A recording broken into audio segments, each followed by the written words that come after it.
guys, I'm back on the path again. So today we actually have not the most amazing thing we're working on today.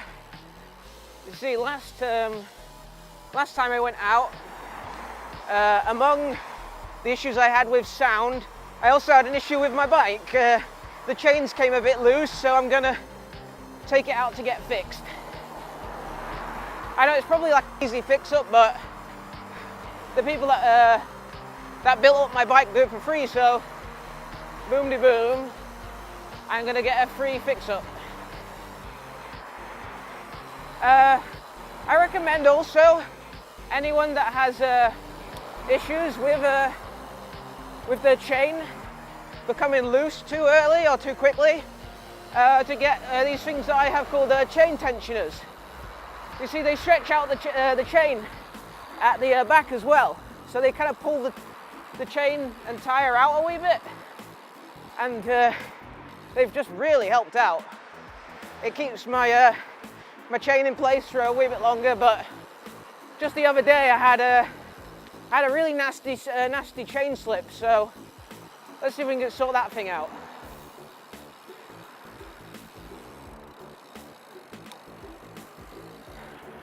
Let's see what else we got on the topic today. Yeah.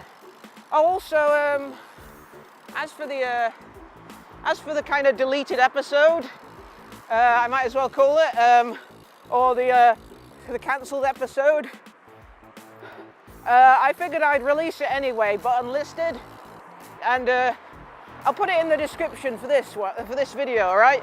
So, if you want to see unedited garbage, which was that video where my sound equipment fucked up, and well, actually, to be honest, that was the only bad thing that really happened. I just really wasn't happy with the sound quality. So today, to make it different, I got a new app. I'm hoping this app kind of works better, as I found out the hard way that a lot of the apps on the App Store are a load of crap. And I think literally, like, when it came to recording, I just like picked one of the first ones, and it did nothing about mic leveling. I kind of figured, oh, I think it'll do it automatically. Well, it probably did, but it really fucked it up, like major. It's you'll see if you do want to watch it. But for like the most of the video, I just sound like an absolute. Also, because of the wind and such. Also, this video is going to be a bit of a test, as most of my videos are, to getting better at what I do.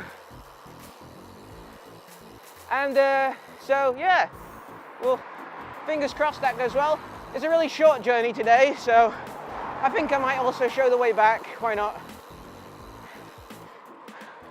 Anyway, for those who have been listening since the second episode, I got my bike at JC Cook, and that's where I'm going to get it fixed up.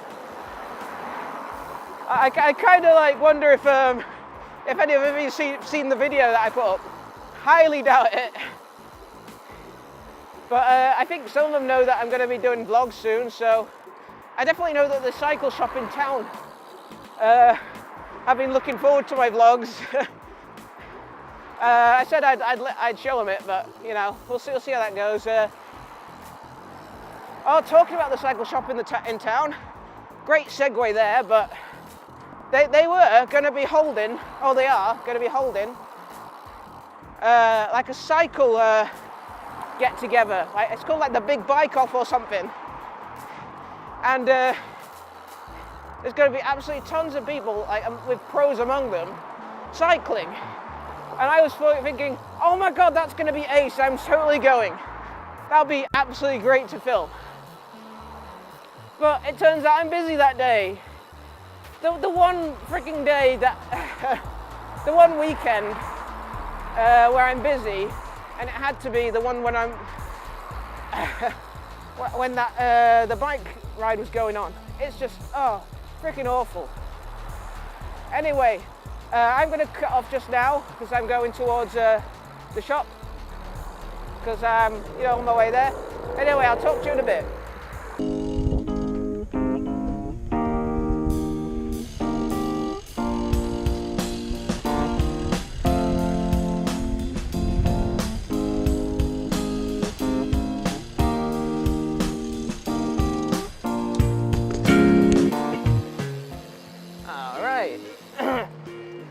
It's great to be back on the road again. I can feel the chain is a lovely amount, a bit tighter, which is exactly what I wanted. Nice and happy. And it was free, of course. Even though they kind of gave me like a worrying, well, if it's anything more than just a simple tie up, we might have the charge. And I was just like, every other time it's been free, but okay. But no, good job. They always do. Nice bit of a job. They sometimes also give me a free coffee because, you gotta be working that caffeine, don't you? Anyway, I'm gonna be crossing over to the right soon. That's an easier way to get around.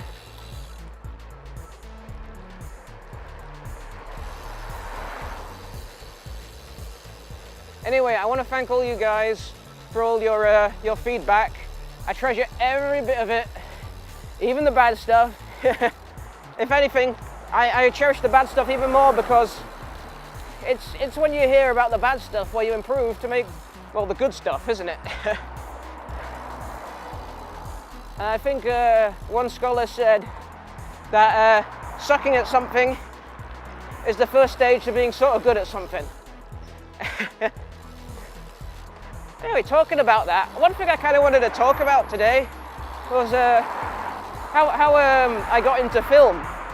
I mean, I know I haven't really shown it here as such, but just so you guys know, I actually run a film club. Well, I host a film club in town where I show films to a bunch of different people, and then we have a nice discussion about it.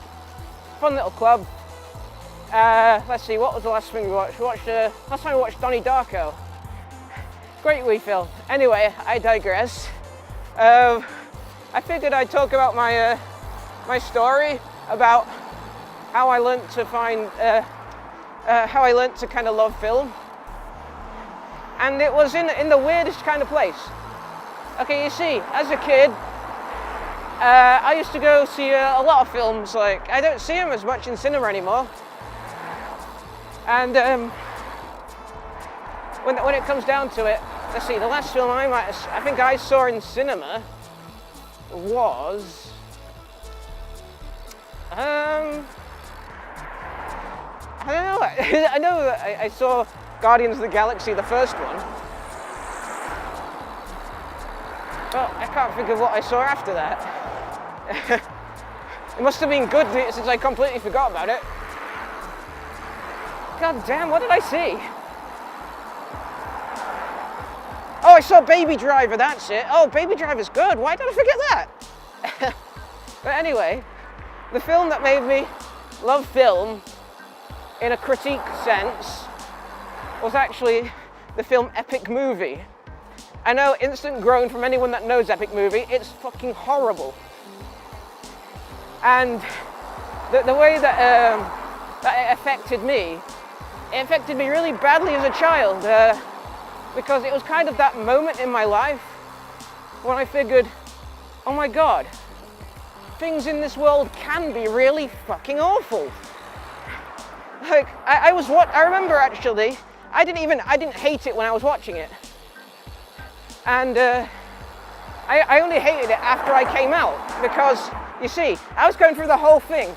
I even laughed at like the shitty, what was it, like chicken wings joke from the Angel. I'll put it up just now. It literally, the joke is just, he's Angel, but he has chicken wings. You get it? You laughing yet? And I laughed like hell at that. But upon coming out of the cinema, my friends looked at me. They'd evidently already had the critique understanding. And they said, wasn't that a big lot of shit?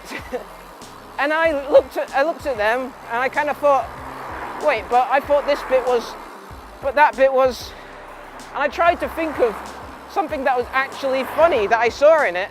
I knew I laughed, but I couldn't think of anything that was genuinely good about it. So there was me, you know, a kid just realizing that not every film I see, not every film I put my money to is going to be of any quality. And that means anything, like literally just like, I can buy some food and it could be fucking awful. It could be, I could buy the nicest sounding dessert and there could be something, I don't know, like somebody dropped a gherkin in it or whatever. And to be honest, as a kid, I would just eat that up thinking, oh, this is a weird taste. I wouldn't have, well, actually, I don't know.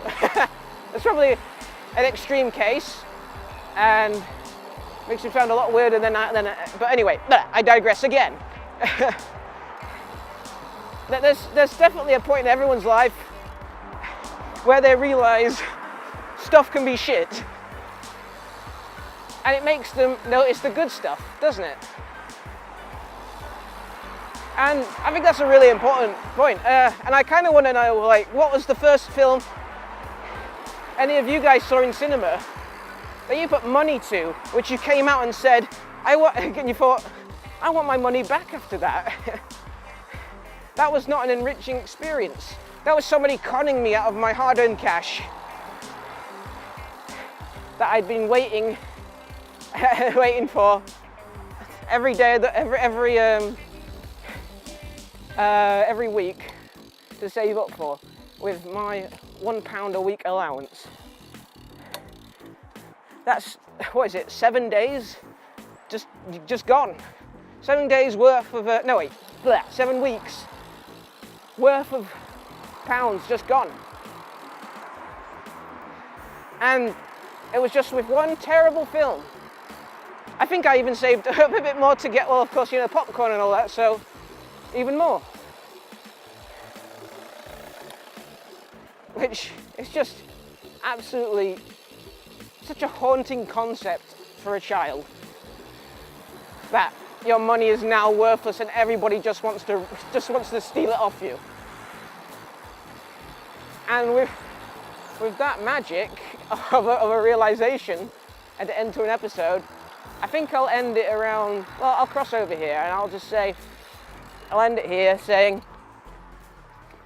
I'm really glad I'm sharing these stories with you because I think they're always fun and, you know, it's also a good way to kind of showcase the area. A friend of mine said, oh, you really like seeing good old Grimo shown through my stupid helmet. So I can't argue with that. That's, you know, if people are liking it, I'm going to keep doing it because I kind of live for this stuff. I kind of live to entertain and make other people happy. Because, I don't know. Please like, subscribe, and if you want to talk to me, just leave a comment. I actually reply to every comment. I don't know how long I'm going to be doing that for, because if comments start to build, I don't know how I'll keep it on to. I'll try. But anyway, toodles, and I love you peeps. You're good peeps.